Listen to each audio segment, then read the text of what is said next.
Hi everyone. Welcome to another instalment of Train Your Dog Month. I'm Katrina Firth from the APDT, and tonight we're going to be talking about assessments. And I'm joined by our current chair, Jane Robinson. Hi, Jane. Hi there. Denise Armstrong, who's our vice chair, Hello. and Chris Mancini, who is our previous chair, previous vice chair, head of education. Um, why don't you just tell people a little bit about yourselves and where you are? Jane, why don't we start with you? Yes, well, I'm Jane Robinson. Am I? Do I know who I am? I'm Jane Robinson. I'm the current chair of the Association of Pet Dog Trainers. I'm based in North London, where I run puppy classes, um, one-to-one bespoke training, and behaviour therapy. That's me.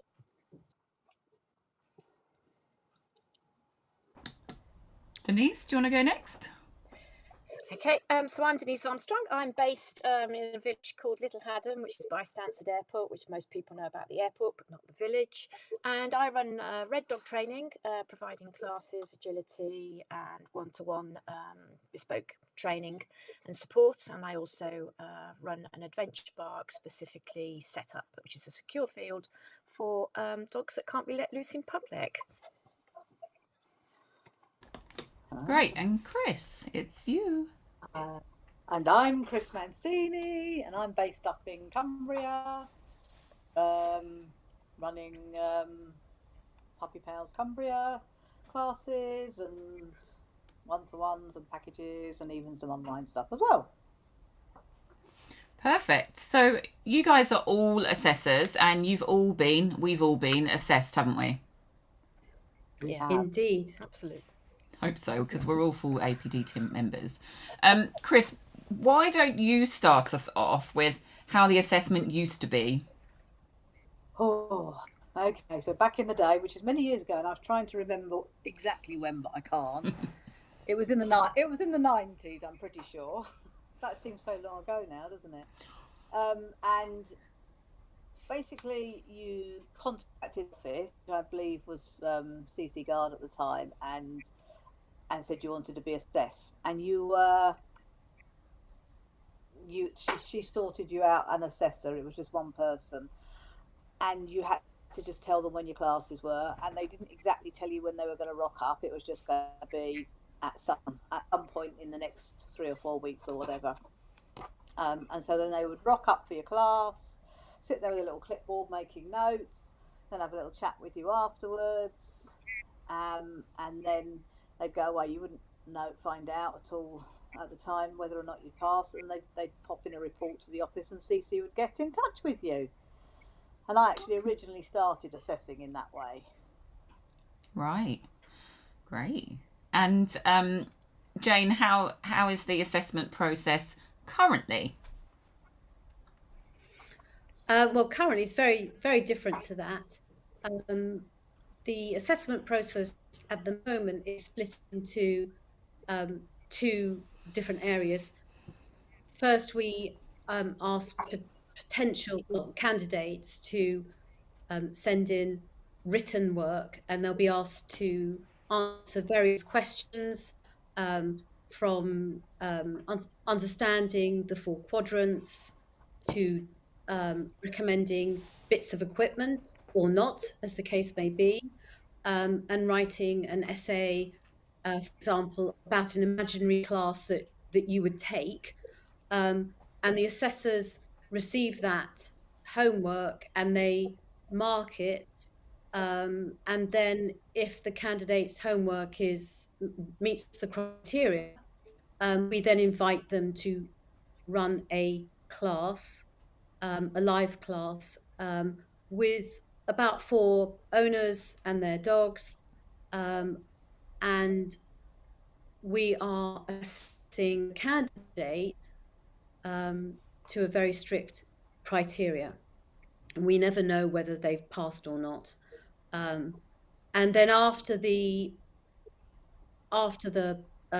class that the candidate has taught, the assessors will then meet with the candidate and discuss how that class went, what do they think they could have done better, what did they observe about the dogs and the handlers, all sorts of questions. So if we've got anything that perhaps was unclear in the written work, or anything that perhaps we wanted to know more about in the actual class scenario, that's what the oral part of the assessment process is about. It's just to find out more about what the candidate knows. And it's really difficult to teach. We appreciate that it's very difficult to teach a class when you don't have much history about who you're teaching, and the dogs will be of different standards and different understanding from the owners, and we understand all that. So it's just to make the candidates feel more comfortable, and let them talk about how they felt it went. And then sorry, No, carry on. I was going to say, and then we let all the candidates know at the same time whether they've passed or whether they're not ready for full membership. Perfect. Yeah, it can. That was how I did my assessment.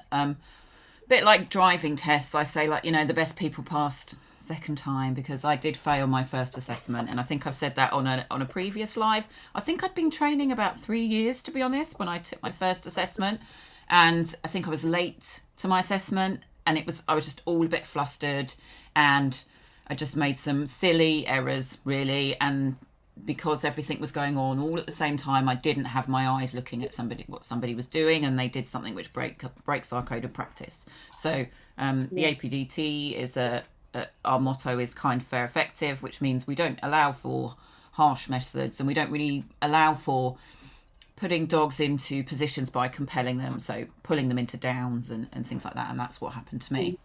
And then the second one for me was it felt like one of those. I thought, is this a setup? Because there was a lady who was very elderly, and she had a 10-month-old Irish Wolfhound, and I was like, where did you get this woman from? Because I was just, why have you got this dog? I really was like, oh my goodness. So, and I did finally pass on my second go. So that's my kind of story of the first one being like a bit panicked and a bit stressed and feeling like I was ready, but having no idea of what it was going to be like. Then going into a room of 4 or 5 owners, being quite like, oh, right, okay, they're not just little 12-week-old puppies that I've been teaching for the last 3 years, or people that I've started having a relationship with, because my group classes for adults were on sort of assessment only, so I'd go and do a one-to-one with them first, so I kind of knew everyone and it's a lovely way to work if you can get clients on board with that way of working, so that they don't just come into a class as adults, but not everyone can do that. So yeah, quite a big one for me. Does anyone else have any sort of stories like that? Any funny stories? Or somebody mentioned a camera. Denise mentioned a camera earlier when we were talking pre-show. Yes. So I must have been the transition between sort of the old to the newish one, which is about to go through another transition. But I can remember going into my assessment, and funny enough, it was Chris, who's here, was one of my assessors up at Carol Fawley's place. And I can remember going in, I was so nervous, and I did the meet and the greet, and then when I went into the class, I had a European trick champion in one of my classes, and a tiny 10 to 12-week-old puppy. That was my variation. But I can remember doing the class and just being so nervous about having got everything right. And I teach outdoors, and of course the practical was indoors for a start, so there's me bellowing out. I'm just trying to tone down the voice because I'm not having to shout because you're indoors this time. And then we went through to the oral, and it took me by surprise because there was a camera up in the back corner, and the camera was there to record the assessors asking me questions, but in the back of your mind you've got this camera behind you, and I'm thinking you soon forget about it, but I was just like, oh dear, didn't expect to be on camera. But it was behind, I only saw the back of my head, it was just recording the assessors in front of me. But yeah, that was interesting. Jane, can you remember Yeah, anything about yours? Chris? I was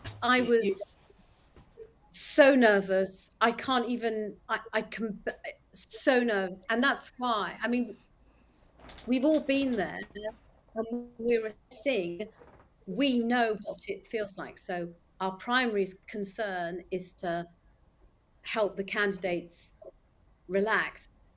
Not easy, but because we've all been there. I don't remember a thing except getting my 4 quadrants in a pickle, and as most people do, and packing up the car and going home. And the rest is complete blur because I was so completely terrified and nervous. And I kind of have a vague memory of the oral, but I just fluffed my 4 quadrants, and it was like, oh my goodness, I'm never going to become a member.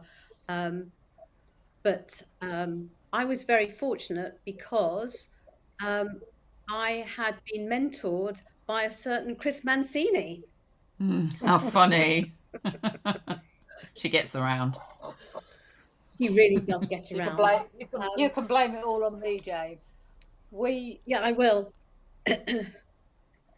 We have had one applicant, bless her heart, that was so anxious and terrified. She was clenching her jaw so much that she broke a tooth. So that's how scary, you know. And it's terrifying, and it's that for some people it's so important. For some people, it might be that they need it for their job. We've had a few of those. And so it's so important to them, and they're so terrified that they're not going to, to get through or do something wrong or fluff up, that, they just get themselves such a state, and we just want to make them feel better and put them at ease. It's just, yeah. Tough. We're not selling it very well, I have to say. All been there. Oh no, we're not. We are. We want people to become. We really do want people to become members, and our aim is to be kind, fair, and effective with owners, candidates, handlers, and their dogs. Yeah. Just going to bring up a little comment from Sarah, who says, I did my assessment about 5 years ago. The written work in advance was good to get your mind focused. The actual class I had to teach was slightly scary, as it's a class that I had never done before, and I had a dog that, in my opinion, shouldn't have been in the class. Actually being interviewed by the assessors afterwards made it all okay, as I was able to explain my thinking as to why I did what I did when teaching the class, and I passed. Best thing I've ever done. There you go. Well done, Sarah. Oh, and with that in mind, just this one, Rachel's been listening to us, I think, or watching us every night. So I found it nerve-wracking, suffer dreadfully from anxiety. Any tips on being calm for my next attempt? So we kind of discussed on the chat about her, me not passing first time, and she said, oh, that makes me feel better because I didn't pass first time either. So tips for anxiety, tips for being prepared, maybe we can just give a couple of them before we move on. Well, I mean, this might touch into the area that we want to move into next. I don't know whether we want to talk about what we're doing about the current assessment process, and that might help with anxiety. Is obviously we've talked about what was, where it came about, and where we were last year with doing our assessments. But for a while now, we've been very much concerned that we get it right for the candidates. We are able to give an opportunity to get the best out of them and put them at ease. So we're currently in a review phase, and it will be published in the end of this month, a review of our assessment process to make it, a goal to make it much more inclusive, to accommodate those with anxiety. So, for example, I think it was at the last assessment of last year, we had a lady who was really quite concerned about her class, and she asked for some support and some help from the assessors, which you can always do, always open to support you. So for this particular lady, for example, she asked for one of the assessors to write down the names of the dogs and the people for her, because that would have helped her, and it did. So we put the names up behind the people, just took a little bit of the workload from her. But our goal going forwards is to be so we're being audited as well at the moment as well, so we're trying to put everything together at the same time. So we will be publishing much more detailed criteria on the theory, so that the theory that you need to sit, if you've already passed, so we've got some people that are carrying over their theory this year, the theory is much more detailed in what is required from you, and this criteria that we're marking you against is set effectively by the regulator in order for our candidates to be able to apply to the APDT, Association of Behaviour Training Council, is that they can then become an ATI, animal training instructor, on their register. So in order to meet their criteria, such that anybody who passes our assessment will be proven to have met the ATI standards, we have to demonstrate that our candidates have passed and met the criteria. So the theory is much more proscribed as to how we mark it. So the candidates now will get visibility of what it is that they're earning marks for within the context of the questions. And then they will be then given the questions back, which have been marked by the two assessors. So we currently have two assessors. As Chris was saying, back in the day, they had one assessor, but so we always have two assessors, quite unique for assessments in training. So we're having two assessors, and the candidate will get their theory feedback, and then that will inform anything else carrying forward in terms of their theory oral board.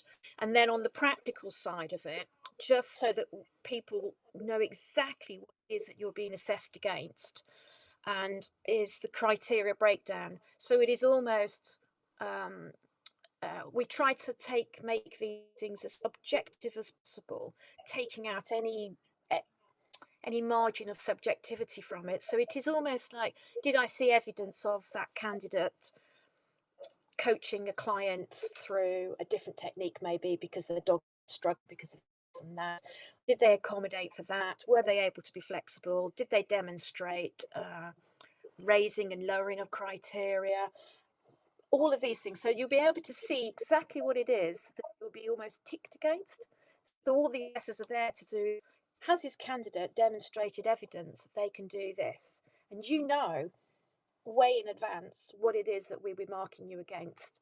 And then the follow-up afterwards, which is the sort of review oral stage, is again where we just go through the practical sheet, and provided all of the criteria, which is sort of dovetailed in with the ABTC's criteria, are met, then within 2 weeks you'll be informed that you've passed. But again, we are trying to look at different ways of being much more inclusive, so that we've even rephrased and restyled some of our questions in response to some excellent feedback from some of our members and external bodies, to include neurodivergent individuals. What can we do to make the process easier for them?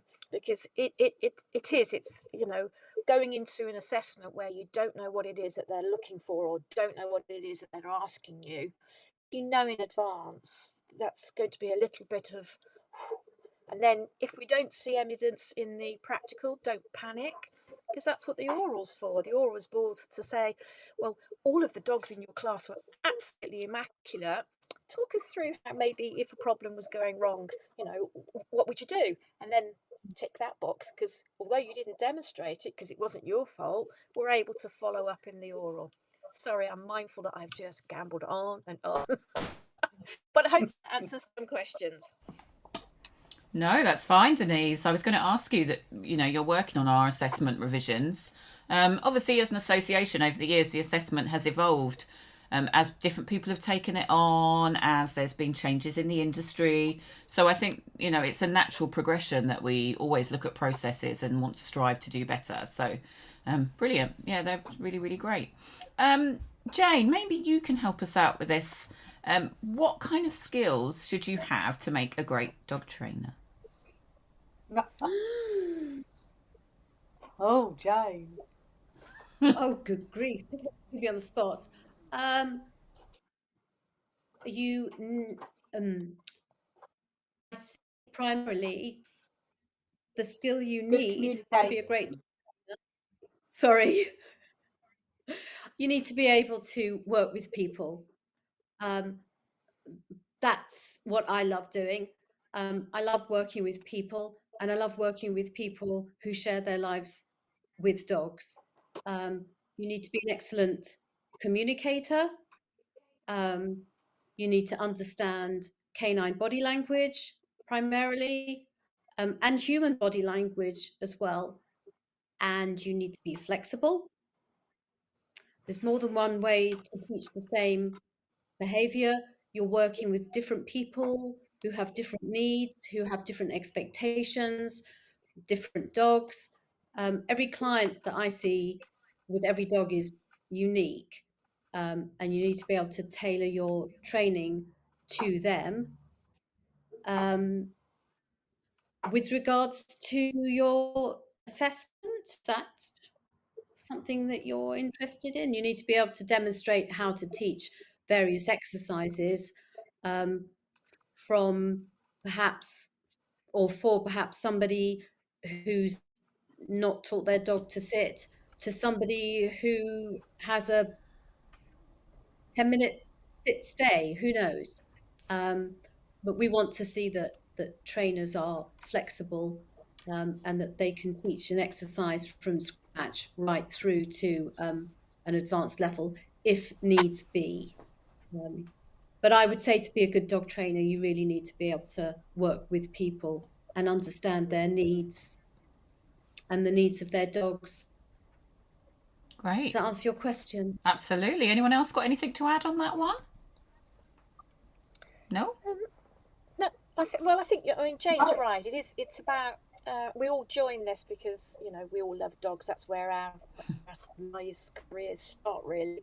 But really, it is about us being able to impart those skills to people, the owners or the handlers, who it's their first experience of a dog. So you've got to be able to coach them in how to do what you're requiring the necessary to do, to settle on a mat or walk next to you nicely. So it's about the skill set of helping somebody who's struggling to get that skill over. So it's very much people orientated, although most people, like I say, think it's all about teaching dogs. It's really about teaching people to teach their dogs. I think the analogy is if you need a plumber, the plumber comes in with their toolkit and they fix the radiator and then they leave. If you need a dog trainer, then the dog trainer comes with their toolkit, they show you how to use it, and then they leave. So when we're giving people that toolkit, we really need to be able to communicate on lots of different levels. And really, dog trainer's not the right title, is it? Because the dog's the easy bit, isn't it? Because That's a contentious one, isn't it? Worldwide. But we don't do much training of the dog, do we? Is what I'm saying. Not. I'm not going down the other rabbit hole. No, don't go down that one. So, and often we're counsellors, really, aren't we? Support network, because especially when people have got puppies, people are so shocked at how hard it is. They just were not expecting it to be as difficult as it can be. Sometimes people get the dream puppy and they think it's easy, and I'm kind of like, wait till it gets to adolescence. Yeah. But, so it's kind of trying to manage their expectations, and whichever bit of that journey is easy or hard for them. Yeah, I think. So, You're right. I think there is an enormous amount of counselling that does go on, and I think again, that's why I get a puppy every now and again, is to remind myself how damned hard it is. how easy it is. So I had an easy puppy. I was like, it's easy. I don't know what the problem is. My adolescent is in the lounge. Mine's there. My 12-year-old is down here. No, they're fab, and it's lovely. And as you say, Denise, it is really good, isn't it? Because then you're like, I'm getting a puppy. Is everything that I'm teaching people is that the right thing to do? Because and then you can say, well, actually, you can kind of get different ideas how that you tell them. And I think that's the thing, isn't it? Always there's new stuff to learn, and you just tweak things and change things slightly. You never stop doing that. I mean, I don't know how many times I've changed my classes recently in the last 3 or 4 years. It's like, wow, oh, we don't do that anymore, we'll do this. And yeah.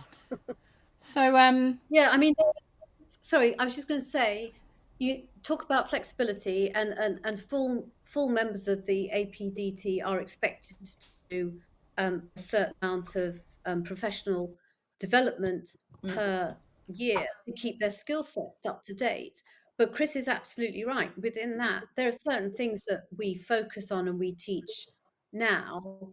We certainly weren't teaching 12 or 15 years ago. I mean, I include in my classes a presentation about canine body language. And we weren't doing that 12 years ago. I don't think we really thought about it that much. And the importance of sleep and how important sleep is for puppies. Certainly didn't really acknowledge that a few years ago. But the science behind training and behavior moves on all the time, and we have to be ahead of that. We really do. That's our responsibility. great.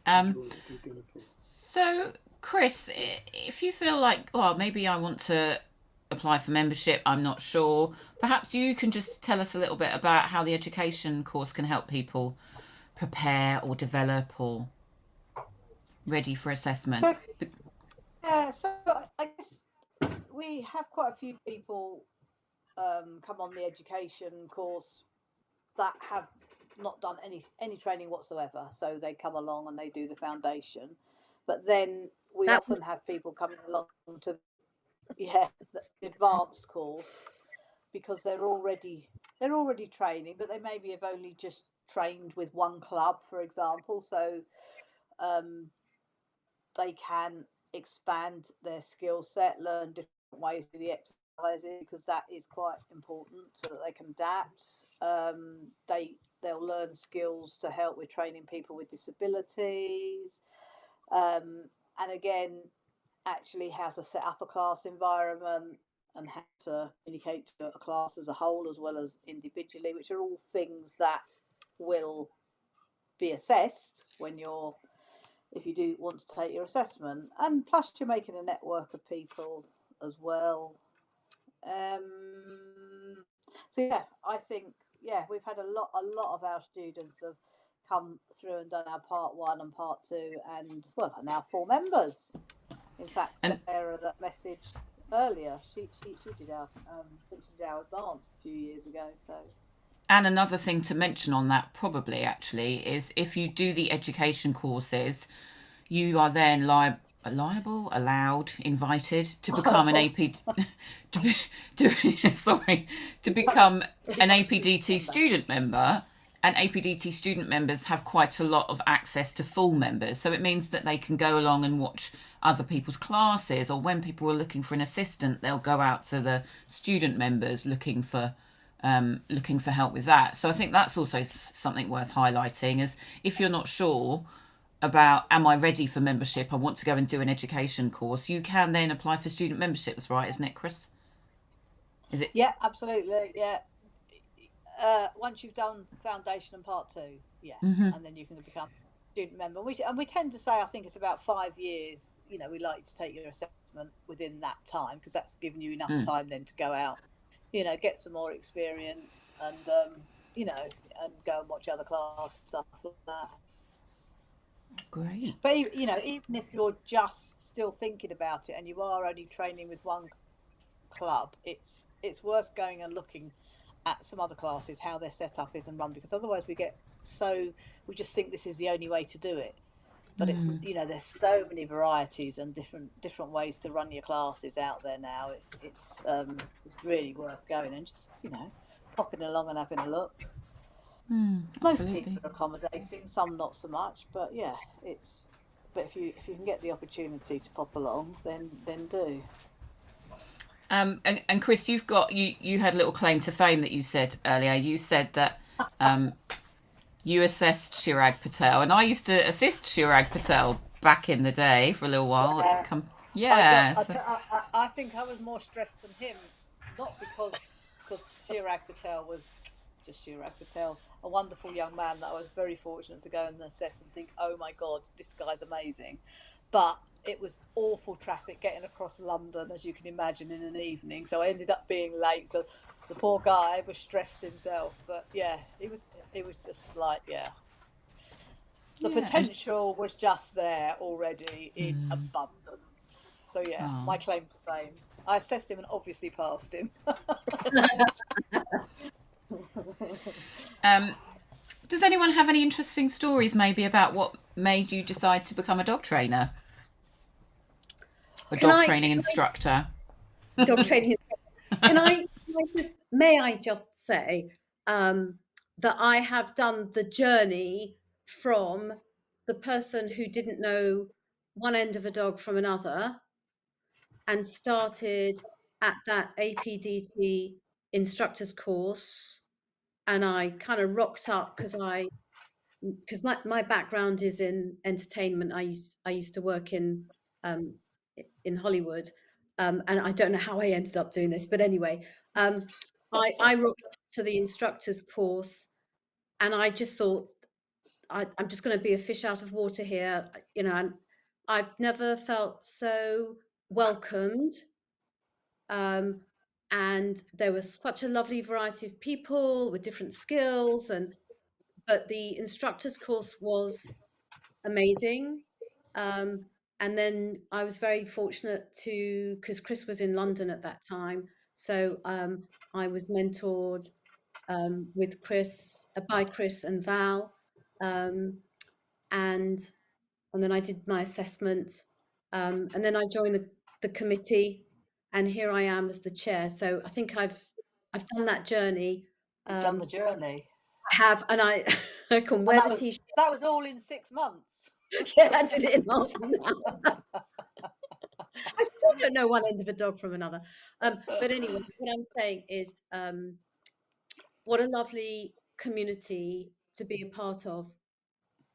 And I literally, I mean, I knew a bit. I mean, I have an A-level in psychology and basic stuff, but that instructor's course and the education course was such a brilliant foundation to start this career. We have met so many lovely people, and I've got a lot of good friends that we've met through the instructor's course and through APDT and being on the committee and everything. It's lovely. It's just it is it's a really nice community. That's for sure. Anyone else got a story about how they became a dog trainer before we've got some comments and questions? I became a dog trainer because I had dogs, and I was just like fascinated by what and how and why they tick. And then you go to classes, and then you attend a class, and then you start going, I wonder how you can become. How do you know this? How does my instructor know this? And then you think, well, are the courses out there? And then yes, there are. So you go do the courses, and then I ended up choosing the APDT primarily because. I think we are the only ones still not for profit, so all of our membership fees goes into supporting the membership and growing and spreading the word and supporting our kind, fair and effective message. So that's why I joined the APDT. And yes, and then you end up on the committee. Before you know it, you're on the committee, and then I think it's part of the nature of the APDT trainers is that we just want to give. We just want to give to help more people get on to the nicer side of dog training. That's what I would say. So yeah.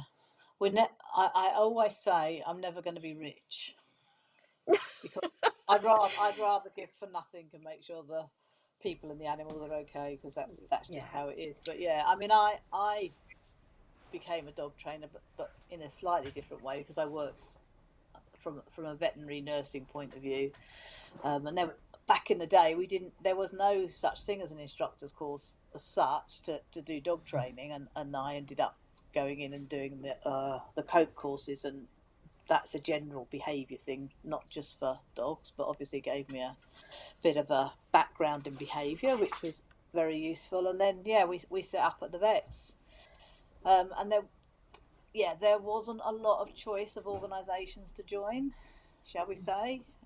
So this was the one. Great. We are. I'm proud to say that I think we're still the gold standard when it comes to dog training, professional, and as Denise says, being not for profit means that the money doesn't go into somebody's pocket somewhere. It just goes back into making the APDT. I pressed it too soon. I'm sorry, Jane. I pressed it too soon. I wanted to do it at the end of your speech and I got carried away. I'm sorry. Continue. Thank you. Do I get my Oscar now? I was like, what's that about? Where did that come from? What's going on? I've thrown you now. I'm sorry. Yes, I've lost my mojo. She's got all flustered. But you're right. You're right. And if we go back to the why did you become a dog trainer or why did you become an APDT member? For me, it was like a no-brainer. It was like a natural progression. And years ago, we used to, in the days of the first internet, I used to be on this forum called Dog Pages, which was all about rescue dogs. And there it would be people saying like, oh, I'm going for my APDT assessment. And it was always the one, I'm studying really hard, and people that I sort of looked up to online, 'cause I'm a bit of a geek, can you tell? They were going for APDT assessments. And then I mentored under a wonderful trainer, Karen England, who taught me a lot about emotions and presenting and being able to teach people. And she was always like, you've got to get your APDT assessment and then you... So that's what I did. That's my kind of backstory, I suppose. Yeah. Okay, so can I bring some comments, some questions up? Isabel's got one. And she says, although I've run a few group classes, I mainly focus on one-to-ones. Will this make a difference when I apply to do the assessment? Any thoughts? Go on, Jane. That's a good question. I mainly focused on one-to-one training. I do run classes now. It wasn't something that I thought I would do, but it's a really valuable skill to be able to teach a class of people with their dogs of different breeds. And I would suggest that you get some experience of shadowing classes, different venues. It will really help you to be an all-round good dog trainer. Yeah, teaching a class is very different to teaching just a one-to-one, because you have got to keep an eye on the whole class and not focus on one person, which is very easy to do if you're not careful. You can get just sucked into the helping one person. So it is a skill in itself. So you're certainly going to need to get out there and get a bit of practice at that. Great. Okay. Someone's computer's going off in the background. I can hear it on the recording, just so you know. I'm afraid that could be my husband. I saw him then. Oh my goodness. I'm so sorry. That was hilarious. So Katie said, the thought of booking my assessment is terrifying. How much experience would you all suggest is ideal before even thinking of booking an assessment? That was going to be one of my questions, so we can answer. Katie's my niece. For goodness sake, woman, you're fine. Just get on and do it. We normally say 3 years, right? Yeah, it was 3 years for me. Yeah. Katie's done the foundation and part 2 course as well, and she's come up and assisted me a little bit too. So, and she's helping another member. So I think she should give it a go.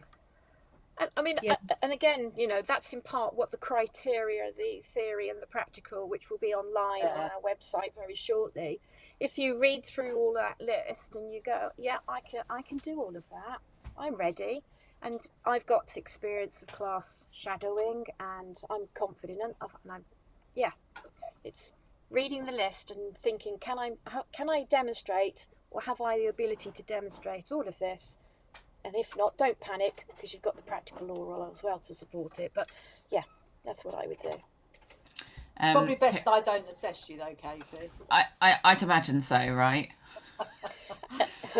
And I mean, it is actually, we do have with the assessors, just so people put people's minds at rest, is that we do have a roundup of, does anybody have a conflict of interest here? So, for example, that's actually a case in point. So Chris would not be allowed to assess her niece because it's a conflict of interest. So we do try to make everything as impartial as possible. And yeah, so cool. Great. And Kerry said, I was super nervous at my assessment, but found that everyone was there to encourage me. That's right. That's right. Woo. And honestly, if you have we want you to pass, don't we? We do. And again, it's if you're struggling, the assessors are there to help you. They're not there to be the silent little robot in the corner, but we try to be as unobtrusive as possible and hide in the corner so that we don't interrupt or upset your flow or anything like that. But if you need help, honestly, they're there to help. Don't be frightened of asking. Barking Buds, that's a good name. Do you guys offer this webinar recorded? I missed the first bit about assessments in general. We're looking into something like that as more of like a long-term thing, but you can watch this live replay on Facebook or on our YouTube channel, which is youtube.com/APDT_UK. So all the lives are there under the live tab. We're on day 17, I believe, of the lives of Train Your Dog Month. I was putting it in today. It's like day 17. I'm so counting. Yeah. Chris was one of my assessors. Oh, okay. That's nice. Oh. Did I pass you, Kerry? I think she did, yeah. I think you did. And then a slightly longer one. Just going to fill up the screen a bit. Hi, you're really excited to hear this tonight as I have my assessment in May. I've been mentored in my local training centre. Owner used to do the assessments 30 odd years ago, as Chris mentioned. Because my focus is on beginners and novice training, I realise my professional boundaries and wouldn't try and train beyond my knowledge. Just wondering if there's an expectation to have more advanced experience with lesson plans. I've been a trainer and coach in my previous career before retiring in both sport and a professional capacity. So question there is, how advanced would your plan need to be? So it's a really good question, and I think that when the practical criteria goes up, it will answer that in greater depth of what we expect from a class lesson plan. So we expect, for example, that you've got some structure to it, that you've got an equipment list or even something like that as basic, what you're trying to achieve, how you're going to achieve it, and if nothing else, I mean, the lesson plan is an aid memoir to yourself, because nerves get ahead of you. You want to make sure that you're sticking to what you're planning on doing, but it's a guidance really, is because obviously you might start off wanting to teach X, Y, or Z, and then recognise that the tripod antiquated greyhound in the corner possibly can't do what you've got planned. So it's having some of that adaptation.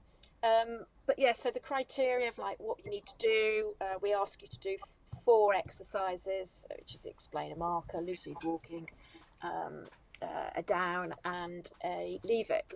And all of those are selected, those 4 exercises are selected because we can pull from them certain other criteria, sort of how you managed moving exercises, for example, or how you manage the environment when teaching you down to the antiquated greyhound that's got 3 legs. So it's how you manage those things. But having a lesson plan, and you are required as part of your theory assessment to submit a lesson plan, and also an intake form, for example. So as part of trying to make things more comfortable for you, the future will be that when you submit your intake form as part of your theory, you'll be using that within your practical. So your own intake form, your own questions will be used at the practical assessment as your intake, just to help the nerves a little bit. So it'll all be outlined on there, and it's much more prescriptive than we ever used to do. Yeah, so just to help you even more get to where we want you to be, which is a full member. Great. And I would just add, if you're thinking about advanced progression, what I got from that perhaps was you were thinking about, what if I have someone in class who's a world trick training champion, and really just think about, really just think about when you're teaching an exercise, your 3Ds, because they are going to be your foundation for everything when you're training. So if you've got someone that can do a 10-minute sit stay, well, great. Can they do a 10-minute sit stay while you jump around them, while you pogo, while you lie down on the floor? Lying down on the floor is a great way to add distraction to a stay, because the dog wants to come over and give you a kiss. So that's what I would look at. Look at your 3Ds of difficulty in dog training, and apply that to your exercises, if that's the question that you're asking. It's easy. Yeah. Great. Okay, well, I think we have covered Let's Talk assessments. What do you think, ladies? I think so too. Does anyone have any other questions, comments? I've got this lovely little one which I'll just put on the screen, which says, I passed and have never looked back. APDT is the best family to be a part of. We might steal that, Kerry Jane, because that is a lovely... APDT Thank you, is Kerry the best. Jane. It's very nice. Money is in the post. No. Very nice. I mean, So, as an aside, we will be at Crufts this year, so if anybody has any questions about assessments and the educational courses, and that, just rock up and we'll be there. We will all be there on stand. So if you've got a question that you couldn't put in tonight, rock up there and we'll be able to speak to you in person as well. That's right. We'll be there. Cool. perfect. Well, thank you so much, everyone, for watching. Had some great numbers watching. Thank you guys for coming and joining me on a Sunday night. No worries.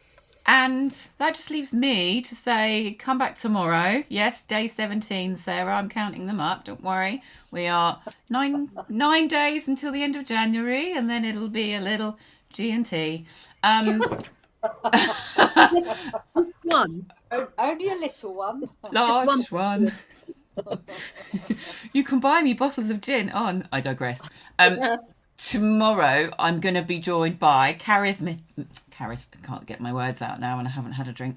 Caris Vincent, who's also on the committee and owner of Charismatic Dogs. I'm going to get it wrong, aren't I now? Oh no, flustered. She's going to be talking to us all about bull breeds. So bull breeds are her jam. They're kind of my jam too. I did have a Staffy. She did have a Staffy. She's got a Frenchie now. I've got a Frenchie now. Might just talk about our dogs a lot. No, not really.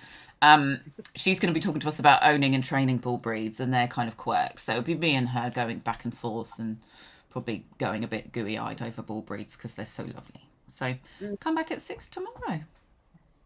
Okay. Thanks, guys. Thank you, guys. Bye. Bye.